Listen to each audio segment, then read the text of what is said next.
আমরা বলতে চাই শেখ হাসিনা যে বাইরে বসে টেলিফোনে যে কল করে কিছুক্ষণ পর পর আপা আপা আপা, এই আপা কারা? এই আপা এই সরকারি এই আমলারা, এই সরকারি আমলারা আপা আপা করতে করতে শেখ হাসিনাকে বাংলাদেশে আনার এক কঠিন চক্রান্ত করে লিপ্ত হয়েছে। আমরা বলতে চাই শেখ হাসিনা যে বাইরে বসে টেলিফোনে যে কল করে কিছুক্ষণ পর পর আপা আপা আপা, এই আপা কারা? এই আপা এই সরকারি এই আমলারা, এই সরকারি আমলারা আপা আপা করতে করতে শেখ হাসিনাকে বাংলাদেশে আনার এক কঠিন চক্রান্ত করে লিপ্ত হয়েছে। আমরা বলে দিতে চাই সচিবালয়ে বসে খালি আপা আপা আপা, এই ছাত্র জনতা এই আপা কোনোভাবেই মেনে নিবে না।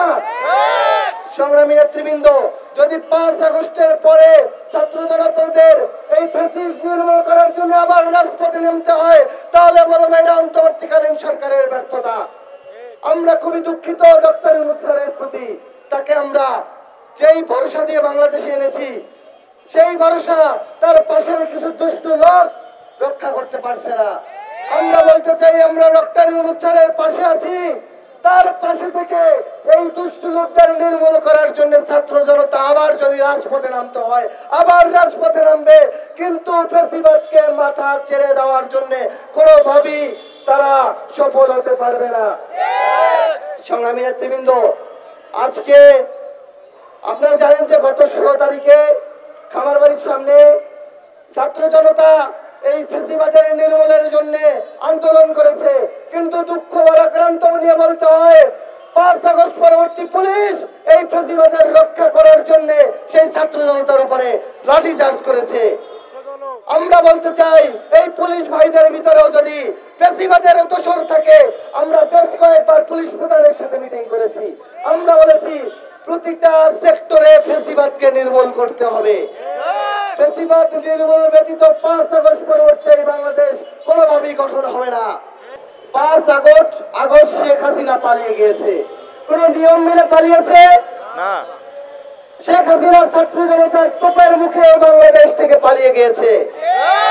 কিন্তু আমরা দেখতে পেয়েছি বর্তমানে সচিবালয়ে যে আমলারা অবস্থান করেছে তারা অনেকেই শেখ হাসিনা রাষ্ট্রবাদন ছিলেন।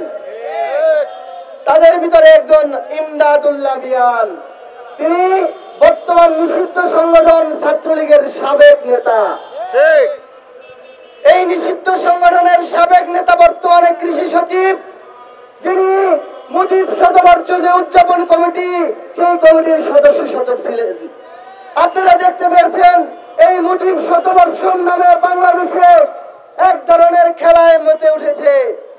বিভিন্ন মোড়ে মোড়ে সাউন্ড বক্স বাজিয়ে এই মুজিব শতবর্ষ উদযাপন কমিটি পালন হয়েছে এবং রাষ্ট্রের টাকা লোপাট করা হয়েছে।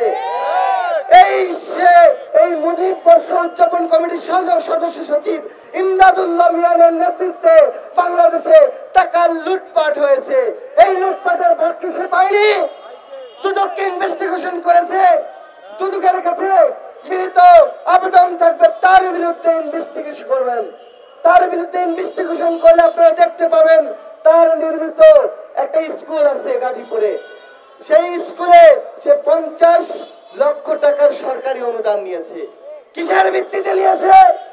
কারণ সে শেখ হাসিনার রাষ্ট্রবাদন ছিলেন।